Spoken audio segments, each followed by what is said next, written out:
Afternoon, everybody. Thanks for being here. Thanks for joining me.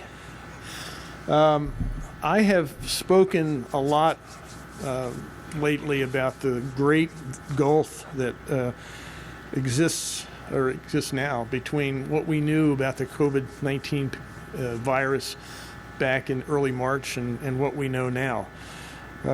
We've used the last 6 months, as I've said a number of times, to learn and figure out how we can do a better job of defeating this virus, to prepare ourselves, to prepare our health care institutions. We've taken the time to build stockpiles of personal protective equipment to make sure that we're ready if and when a resurgence happens. We've ramped up our testing efforts. We've ramped up the contact tracing capacity we have. And yesterday, 2 days ago, we launched a smartphone app that now has 77,000, over 77,000 users, including me. And it's a free, confidential app that allows people to know if they're in contact with somebody who has been in contact with somebody who has been exposed. This has given us the time to put in place mitigation efforts that allowed us to reopen businesses and begin to go about life as close to normal and get back to life as we want it to be as quickly as we possibly can. So we've come a long way from those early draconian measures that we put into place to buy time. We bought time, and it did help us save lives. Those measures did work. I mean, the University of Pittsburgh just had a study that said that we saved thousands of lives by doing that. A couple months ago, I think Drexel University published a study that said we saved 7,000 lives just in the Philadelphia region alone. So we did some things because we had to, and they worked. But we can do things in a much more focused way now than we could before because we've learned more about the virus, and we can do fine-tuning. So Pennsylvania's stay-at-home order, you remember that? That expired in June, months ago. Since July, all counties have been in the green phase. I mean, we're open. And all businesses have been allowed to reopen. Those business closure orders that we had to do back in the early months, the first couple months to buy time, we don't do that anymore. And all of this is possible only because we've been doing some targeted mitigation that my administration put into place to protect Pennsylvanians in public spaces. Because the bare facts are these: the virus is an airborne virus. We might not like that, but it's true. The virus is also very contagious. We might not like that, but it's true. And it spreads most easily when people gather together. Again, we all wish this weren't the case. I wish this were not the case. None of us asked to live in a time where we have to face the danger and the unpredictability that a virus like this brings with it. But the virus is not going to be changed by our wishes or by our hopes or by any legislation that we might feel that we can pass and make that virus change. We have to take concrete steps to protect ourselves. And so my administration, acting on the best available advice of scientists, of doctors, public health experts, inside government, outside government, we've put into place focused, targeted mitigation measures to protect Pennsylvanians when they're most vulnerable, when they're gathered together. So we've asked Pennsylvanians to practice social distancing, to wear masks, to put limits on indoor and outdoor gatherings. We've required telework where possible and restricted indoor dining capacity for restaurants, all to prevent the spread of the virus and try to save lives. Everything that I've done, that we've done, this administration, has been based on available public health guidance and the most up-to-date research on COVID-19. And we've done it for only one reason, and that is to try to save lives. And our efforts have worked. Pennsylvania right now has one of the lowest daily reported cases per capita when you look at a seven-day rolling average. I think we're 41st in the country. That's one of the ones you want to be low. You don't want to be first. First would be you have the highest number of cases per capita. We are one of the best. The Trump administration, I think many of you were here when Dr. Birx was here a couple of weeks ago, and she gave a press conference, and she said Pennsylvania is doing a really good job. Just on a call 2 days ago, with her, and she talked about the efforts that are going on all across the country. And one of the things she mentioned was the stockpiling of personal protective equipment. And she focused on a number of states, I think 20 or so states that are 1 month, have 1 month or less inventory on hand. And she said, and then there's some good states that have 2 months on hand. And she said, then there are a handful of states that have even more. Well, we're one of that handful of states with even more. We have about 6 months, I think, on hand in every category of personal protective equipment. So we need to continue to do everything we can in these mitigation efforts to prepare for any upsurgence that might take place. That's what we need to do. And yet, the General Assembly, under Republican leadership, has repeatedly tried to overturn the very mitigation measures that keep these case counts low, that have taken Pennsylvania to the place that we are right now. Research has shown that COVID-19 can spread easily in restaurants and bars if proper mitigation efforts are not taken. The CDC, not us, the CDC released a study 2 weeks ago that showed that patients who tested positive for COVID-19 were twice as likely to have dined indoors at a restaurant as patients who tested negative for COVID-19. But this week, the General Assembly is pursuing legislation that would disregard the warnings of public health experts and eliminate the mitigation measures that keep Pennsylvanians safe when they decide to dine in restaurants. The General Assembly has sent a great deal of dangerous legislation to my desk. Rather than bolstering the Commonwealth's efforts to prepare for a possible resurgence, legislators have repeatedly tried to deny my administration the critical tools I need to try to continue to fight this effort. We're a democracy. There are very few things that we can do to handle tough situations, but the Constitution gives me some power to do that. They seem to have a problem with that. If the efforts that they talk about, tried to push over on Pennsylvania succeed, we're going to lose a lot of lives. This irresponsible behavior simply has to stop. This is not the time for grandstanding. This is the time for doing things that are actually going to help people and save lives. Pennsylvania needs leaders who are going to approach crises like COVID-19 with the solemnity and the care they require. Because all of the progress we have made could go out the window in an instant if the mitigation measures we put into place are allowed to just vanish. The Institute for Health Metrics and Evaluation at the University of Washington published a research tool that models projected cases of COVID-19 in the Commonwealth under different scenarios. And their projections show that if we ease mitigation efforts too far, we could see a doubling of our daily infection rate within 1 month, an exponential increase in weeks and months to come after that. The possibility of a resurgence this fall is a real danger. The second wave of COVID-19 cases, resurgence is already happening in Europe after being under control for much of the summer. And we must assume that the virus is not yet finished with Pennsylvania. If the members of the General Assembly want to live up to the duty of care entrusted to them by the people of Pennsylvania, then they need to stop trying to get rid of public health measures that are keeping Pennsylvanians safe. Yeah, we don't like them. Yeah, it really puts hampers on our lives, but it saves lives. And if they have an alternative, I'm all ears. But all they want to do is dismantle this stuff. We need them to start passing legislation that will actually help Pennsylvanians stay safe and help all of us weather this pandemic. So now let me turn to our democracy. Our democracy was built on the very simple premise, and that is that government should work for the people, which again is quite a contrast to what it's doing right now. The promise inherent in Pennsylvania's founding was that this would be a place where tolerance reigns, where equality is upheld, and where the voice of the people is the voice that really holds true power. When our Commonwealth fails to live up to that promise, to that core principle of democracy, it is to the detriment of everybody in Pennsylvania. When I first ran for governor in 2014, as a novice, as a rookie, first time in politics, the people of Pennsylvania told me all across the Commonwealth that they wanted a better set of leaders in Harrisburg. They told me that their voices were simply not being heard the way things were. They told me that their government cared more about what special interests wanted than what the individual constituent needed.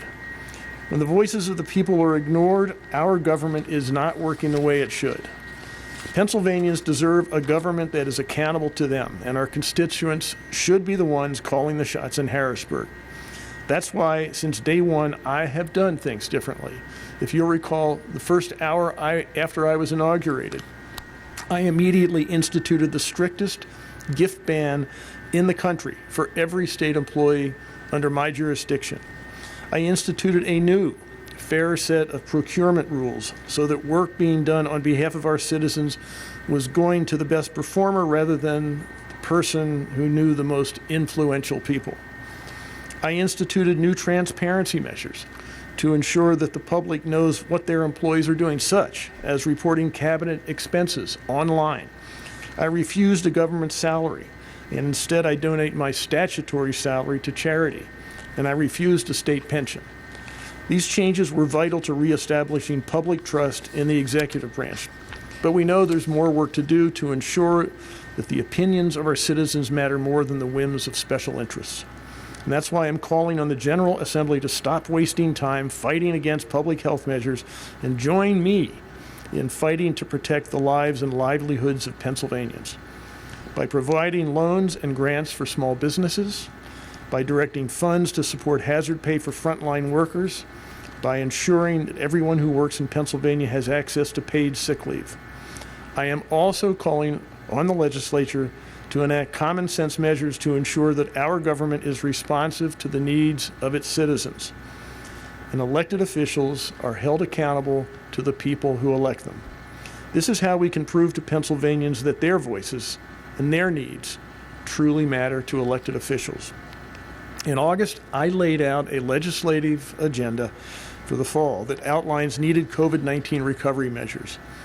But I also added into that government reforms. The General Assembly has not acted on any of those measures. Pennsylvanians need accountable government now more than ever.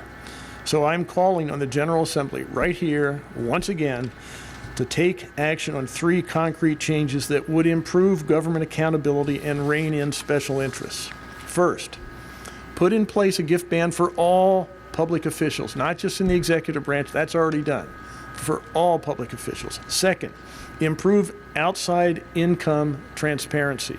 And third, reform Pennsylvania's campaign finance laws. The gift ban I put into place when I took office only applies again to executive branch employees and officials. It's time that all elected officials in the state are held to the same standards. So I'm calling on the General Assembly, and there are bills out there, to ban gifts for all public officials. Not make small gifts, not say you have to report them, ban them. Gifts to public officials from lobbyists, special interests, and donors are inappropriate. At best, they undercut public faith in government. At worst, they can be symptomatic of unacceptable corruption in the public sphere. Banning gifts is a clear signal to voters that they can trust their public officials and that they are being transparent. Another key to improving public trust is to require that public officials disclose outside income. In Pennsylvania, some public officials earn income outside of their duties in public service. This is perfectly legal. And while it's legal, it's still incumbent on everybody as public servants to uphold the highest standards of transparency. So I'm calling on the General Assembly to require public officials to 1, disclose sources of outside income, 2, disclose the amount of income that they receive, and 3, disclose the type of work that they perform to earn that income. This level of transparency will reassure the public that any outside income that they may receive has no bearing on the public work that officials do here in Harrisburg on behalf of the people who elected them. We also need to make sure that Pennsylvanians know who is spending money on elections for state and local offices and how much money is being spent. Pennsylvania, as you know, has some of the weakest campaign finance laws in the country. Ours is one of only 11 states that has no limits on campaign contributions. And the political action committees can spend anything they want on candidates. There are no contribution limits. It's free rein for deep-pocketed donors and special interests. That's why I'm calling on the General Assembly to pass new campaign finance laws that do 4 things. 1, limit contributions to candidates seeking elected office. 2, implement aggregate limits for races. 3, place sensible restrictions on political action committees. And 4, strengthen reporting and disclosure requirements all across the board. These reforms are needed to restore confidence in government and curtail the role of campaign spending in our political process. We've worked together on reforms like these in the past, and we can do this again. In 2018, I signed a bill the General Assembly sent to my desk to strengthen reporting rules for lobbyists and to increase penalties for late reporting. That bill was a good first step. It was, but it wasn't nearly enough. Partisanship too often seems to be an unconquerable divide for all of us. But we can't let it get in the way of sensible, necessary reform, and we can't let it get in the way of helping Pennsylvanians in times of trouble. The people of Pennsylvania deserve now and have always deserved a government that works for them. They deserve elected officials who serve the public with accountability and with transparency. They deserve to have confidence that their elected officials are listening to them, the people who vote. The people of Pennsylvania should come first, always. And I invite the General Assembly to join me in fighting for those voters and for those citizens. Thank you. And now I'm pleased to turn it over to Common Cause. Suzanne.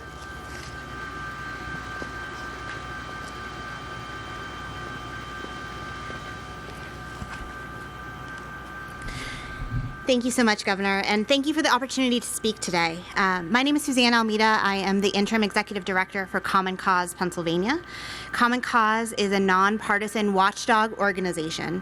We've spent the last 50 years working in Pennsylvania and across the country to hold our elected officials accountable to we the people. I'm here today, less than 6 weeks before our presidential election, to talk about our democracy. Our democracy is out of balance, with elected officials often prioritizing the wants of special interest donors ahead of everyday voters. Our democracy should be by, of, and for the people. Both nationally and locally, things are out of balance.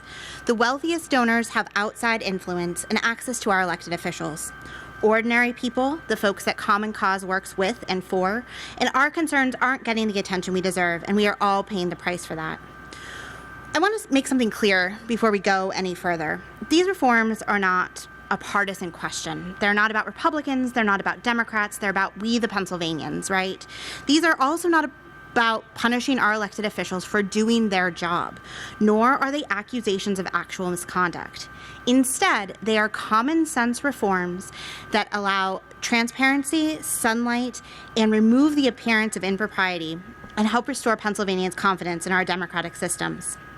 Specifically, restricting large contributions makes candidates more accountable to and dependent on the people, not wealthy donors and special interests. We deserve elected officials that work for we the people, not wealthy donors. Restricting large contributions put the power back where it belongs. Transparency in government is essential to a healthy and a strong democracy. That's why Common Cause works to strengthen transparency laws at all levels of government, from local government up through the U.S. Congress. Secret spending erodes people's trust in government. Transparency, on the other hand, promotes accountability. It makes it possible for voters to make informed decisions, not just about who to send to Harrisburg or Washington, but also about the issues. We fully support measures such as those proposed today that make it easier for the public to see and understand how our elected officials are spending taxpayer dollars. We also know that when our public officials accept valuable gifts, it erodes public trust. That's just a fact. It supports the notion that people are able to buy government favors in exchange for things like, say, season tickets. Conflicts of interest are pervasive in our current system, and a sweeping gift ban would be a meaningful step towards restoring a measure of confidence in the integrity of our institutions. Those proposals that are already in the Pennsylvania legislature are a good step. But if they don't get any movement, if there is no action, then we are just, again, shouting into the void. So I'm calling on our elected officials today from both parties, from across the aisle, regardless of whether you're from Elk County, Montgomery County, or anywhere in between, to prioritize these common sense reforms.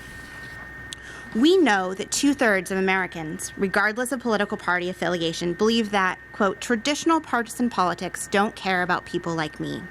This is according to national polling. This is clearly a problem. Common sense changes like those we've discussed today will go a long way to restoring confidence in our democracy and putting power back where it belongs, with the people. Thank you to Governor Wolf and your administration for your impressive leadership on these issues. And with this, I will turn it back to the governor.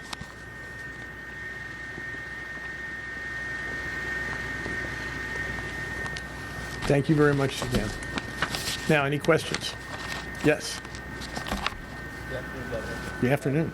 With the shortfall that's projected for this year and then into 2021 in state tax revenues to the state, what's your plan to assist counties to getting back on their feet with those projected shortfalls? Yeah, the state has to work on getting itself back on its own feet. I think the key thing that the counties, the local municipalities, and the state were all hoping is that the federal government, Washington, steps up with the next round of the CARES Act. And as you know, the House passed a bill that was over $3 trillion. The Senate passed a much pared down bill. And as I understand it, up until Justice Ginsburg's death, they were actually in the process of talking about another one that was somewhere more than the $500 billion and less than $3 trillion. But I think the real key is there. In the meantime, I'm doing everything I can to try to make sure that over the next 2 years, our own budget, that we do everything we can to try to shore up where we are. We've obviously lost revenues. Does the possibility exist of, I believe there's $500 million left of the original $3.6 billion in CARES Act. Is there roughly $500 million left? Is there potential of any of that going to the counties, or is it less than $500 million that was reserved? I think there's over $1 billion left. I think we've sent out about $2.6 billion, so that leaves about $1 billion. In that original round, as you know, there was a clause that said you can't use this. They called it the non-supplantation clause, which meant that it could not be used by states or local governments to shore up or plug budget deficits.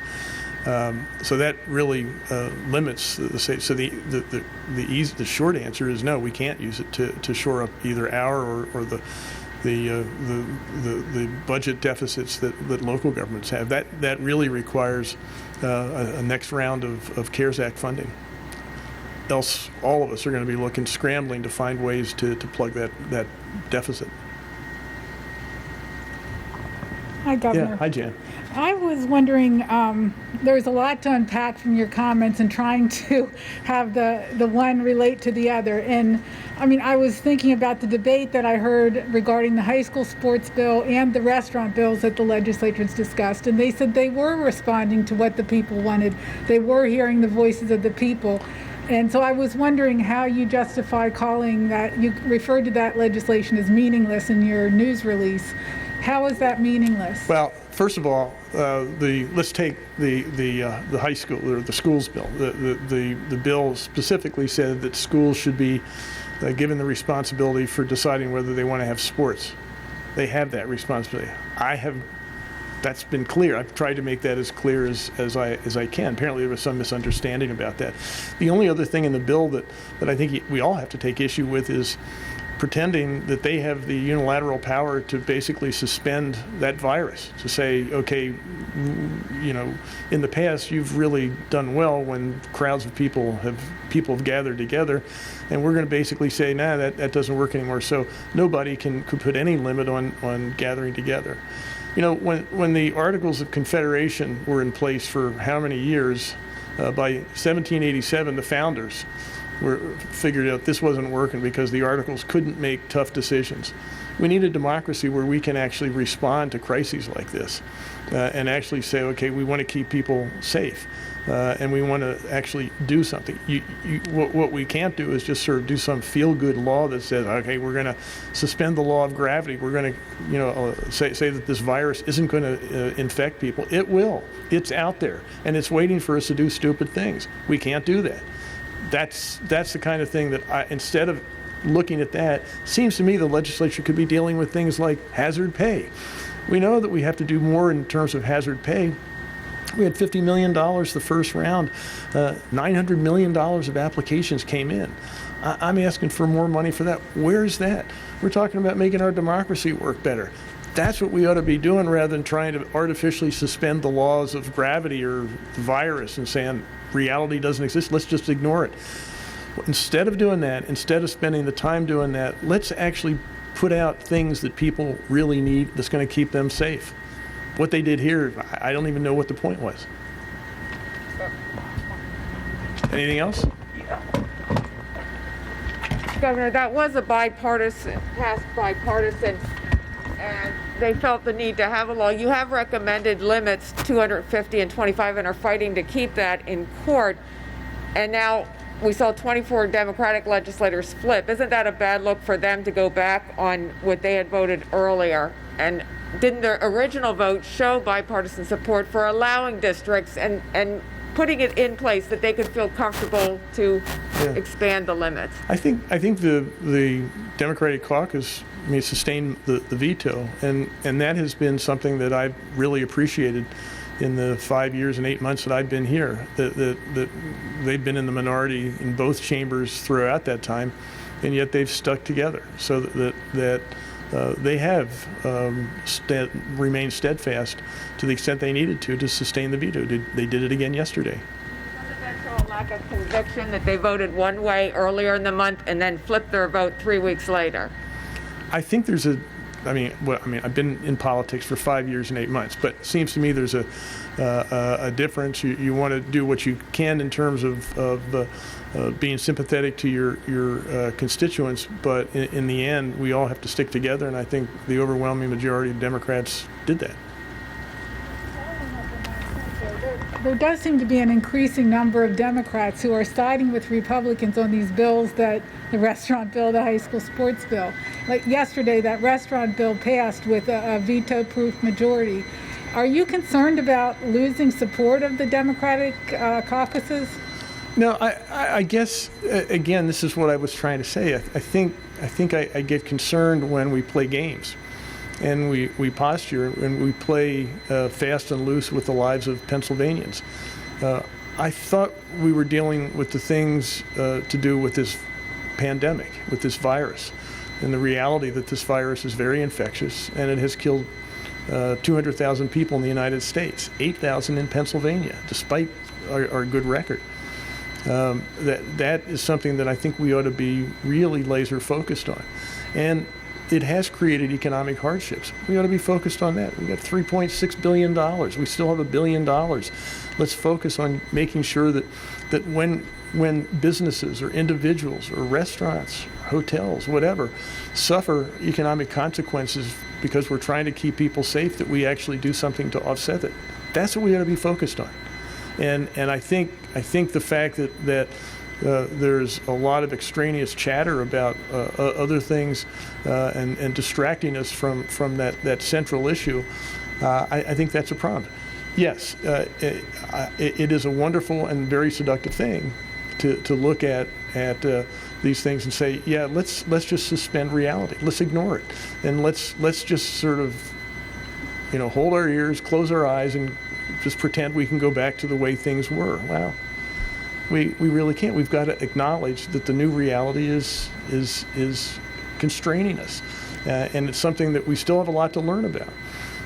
But we've tried to learn as we've gone along, and the decisions we've had to make are tough ones, and not easy ones.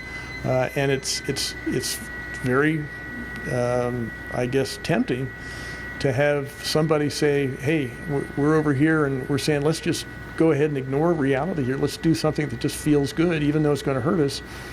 I think that is tempting. And so, yeah, we keep coming back and back to that. But I think most Democrats, or enough Democrats, to sustain a veto, and I'm certainly standing fast, that my first priority is to keep Pennsylvanians safe, and that's what I want to do. Yeah. Governor, the legislature had sought to create a task force among lawmakers, bipartisan, and you. Would that have been a good idea? And could you reach out to them more in negotiating some of these measures? We've been doing that. I mean, as I say, we work together to distribute $2.6 billion. So we actually have worked together. So, I mean, I think we've gotten some things done, but I guess I get frustrated as a Pennsylvanian.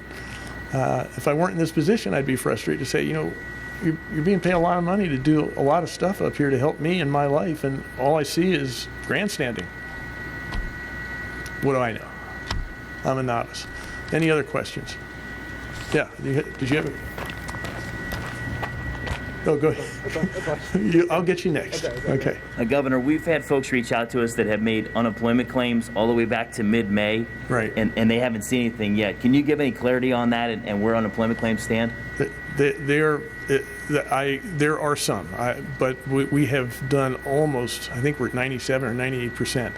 But that 2%, if you're part of that 2%, then that's inexcusable. We're doing everything we can to continue to follow through in those things. Now, we have had some recent challenges with the unemployment for the gig workers. There's been a big fraud issue. We were actually moving down to, I think our lowest point was 5,000 new claims on PUA a week, and in one day they went up by 40-some thousand in one day. And we're pretty sure that was a fraud issue. Now, a lot of states, like California, basically, I think we're second to California in number of PUA claims, and they basically suspended, as I understand it, sending out PUA claims. We suspended for that day, but we continue to try to work through as honestly as we can the PUA claims that are out there. In terms of the unemployment compensation, the big spike that happened, I think we've worked our way through almost all of that. But yes, that has been a real problem, and we continue to. We've added people. We've worked about 300,000 hours of overtime.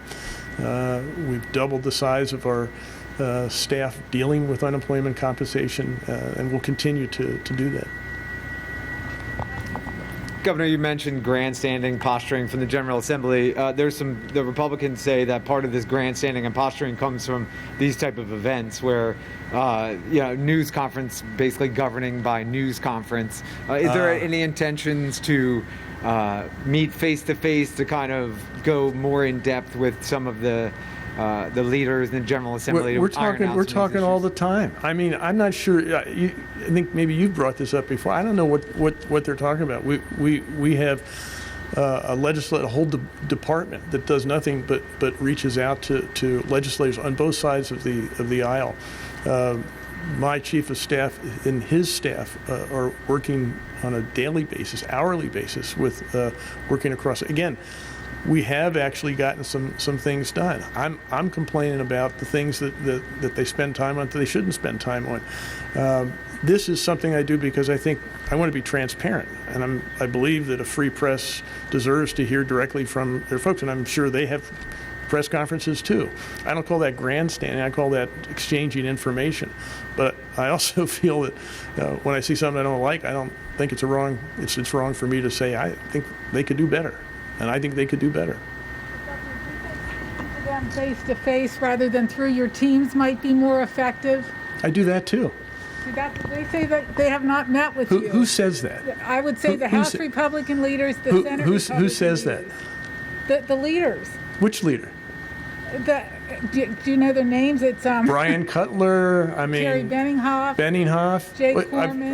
I can't tell you the last time I spoke with them on the. I mean, we're not speaking in person because of the. When was the last time you spoke to them? Oh, you mean on the phone? I mean, we're not standing in front of each other, but on phone, I don't remember. I mean, they just come back from a summer recess, but it wasn't too long ago. But I have them on speed dial. They have me on speed dial. We have all kinds of opportunities to talk together. I think that's a red herring. That doesn't make any sense. It's not working. Huh? They say the speed dial isn't working, I guess. Okay. All right. I think we can all agree that's kind of a lame excuse. I have been fairly clear very clear in terms of what I think the priorities for Pennsylvania ought to be. And if there are any questions, I'm all ears. And my staff is talking to their staff all the time. We're talking through the legislative affairs folks, meeting daily, hourly. So I'm not sure what the concern is. That seems to be sort of pretty tough for me to buy. All right, thank you very much.